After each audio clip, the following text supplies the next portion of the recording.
American പ്രസിഡന്റായി Donald Trump രണ്ടാമതും അധികാരത്തിലെത്തിയതിനു ശേഷമുള്ള ആദ്യ സന്ദർശനമാണിത്. ഇതിൻ്റെ ഏറ്റവും വലിയൊരു പ്രത്യേകത 4 ദിവസം ഒരു അമേരിക്കൻ പ്രസിഡന്റ് ഗൾഫ് രാജ്യങ്ങളിൽ ചെലവിടുന്നു എന്നുള്ളതാണ്. അതിൽ 2 ദിവസവും അദ്ദേഹം സൗദി അറേബ്യൻ തലസ്ഥാനമായിട്ടുള്ള റിയാദിലാണ്.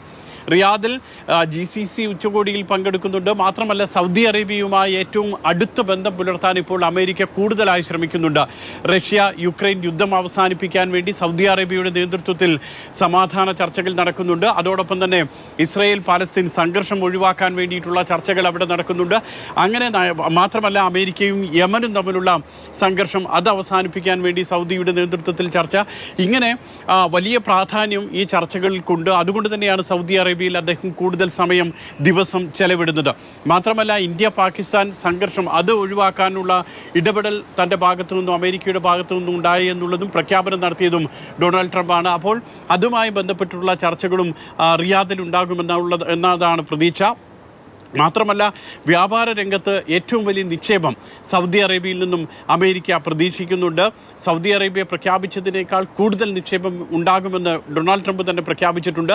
ഏതാണ്ട് $1 ട്രില്യൺ അമേരിക്കൻ ഡോളർ, $1,00,000 കോടി അമേരിക്കൻ ഡോളർ നിക്ഷേപം നടത്തും സൗദി അറേബ്യ അമേരിക്കയിൽ നിക്ഷേപം നടത്തുമെന്നാണ് പ്രഖ്യാപിച്ചിട്ടുള്ളത്. അപ്പോൾ ഇതുമായി ബന്ധപ്പെട്ടുള്ള കരാറുകളൊക്കെ തന്നെ ഉണ്ടാകും. അതിനുശേഷം 2 ദിവസത്തെ സൗദി സന്ദർശനത്തിന് ശേഷമാണ് അദ്ദേഹം ഖത്തർ ദോഹയിൽ എത്തുന്നത്. അവിടെ ദോഹയിൽ അമേരിക്കൻ പ്രസിഡന്റിൻ്റെ മകന് റിയൽ എസ്റ്റേറ്റ് മേഖലയുമായി ബന്ധപ്പെട്ടിട്ടുള്ള ബിസിനസ് ഉണ്ട്. ജിദ്ദ ടവറിൽ ഒക്കെ നിക്ഷേപമുണ്ട്. അതുകൊണ്ട് തന്നെ ഇതുമായി ബന്ധപ്പെട്ടിട്ടുള്ള റിയൽ എസ്റ്റേറ്റ് മേഖല അതോടൊപ്പം AI ഇത് രണ്ടും ബന്ധപ്പെട്ടിട്ടുള്ള ചർച്ചകൾക്കാണ് അവിടെ പ്രാധാന്യം. അതിനുശേഷം 4 ദിവസത്തെ സന്ദർശനത്തിൻ്റെ അവസാന ദിവസമാണ് UAEയിൽ എത്തുന്നത്. UAEയിൽ റിയൽ എസ്റ്റേറ്റ് മേഖലയുമായിട്ടുള്ള ചർച്ചകൾ നടക്കും. മാത്രമല്ല ഡൊണാൾഡ് ട്രംപിൻ്റെ ഒരു മകന് ഇവിടെ ക്രിപ്റ്റോ കറൻസിയുമായി ബന്ധപ്പെട്ടിട്ടുള്ള ബിസിനസ്സൊക്കെ ഉണ്ട്. അപ്പോൾ അത്തരത്തിലുള്ള ചർച്ചകളൊക്കെ ഉണ്ടാകും. ഏതായാലും ഗൾഫ് രാജ്യങ്ങളുമായിട്ടുള്ള അടുപ്പം വർദ്ധിപ്പിക്കാൻ അമേരിക്ക കൂടുതലായി ശ്രമിക്കുന്നുണ്ട്. പ്രത്യേകിച്ച് ചൈനയുമായിട്ടുള്ള വ്യാപാര യുദ്ധമൊക്കെ അവിടെ നടക്കുന്നുണ്ട്. അതിൻ്റെ ഭാഗമായി ചൈനയിൽ നിന്നുള്ള ഇറക്കുമതി ഗൾഫ് രാജ്യങ്ങൾ കുറയ്ക്കുകയും കൂടുതലായി അമേരിക്കയുമായി ബന്ധം സ്ഥാപിക്കുകയും വ്യാപാര ബന്ധം സ്ഥാപിക്കുകയും ചെയ്യണമെന്നുള്ളതാണ് ഡൊണാൾഡ് ട്രംപിൻ്റെ ആവശ്യങ്ങളിലൊന്ന്.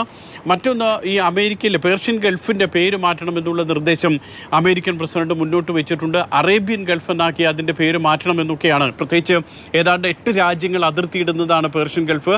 അതിൽ ഏറ്റവും കൂടുതൽ ഇറാൻ, UAE, സൗദി അറേബ്യ തുടങ്ങിയിട്ടുള്ള രാജ്യങ്ങൾ, ഒമാൻ അടക്കമുള്ള ഖത്തർ, ബഹ്റൈൻ അടക്കമുള്ള രാജ്യങ്ങൾക്കൊക്കെ അതിർത്തിയുള്ളതാണ് പേർഷ്യൻ ഗൾഫ്. അതിൻ്റെ പേര് മാറ്റണമെന്നത് അടക്കമുള്ള ആവശ്യം ഡൊണാൾഡ് ട്രംപ് മുന്നോട്ട് വയ്ക്കുന്നുണ്ട്. ഏതായാലും വളരെ വിശാലമായിട്ടുള്ള ഒരു ചർച്ചകളാണ് ഈ അടുത്ത 4 ദിവസം ഉണ്ടാകുക.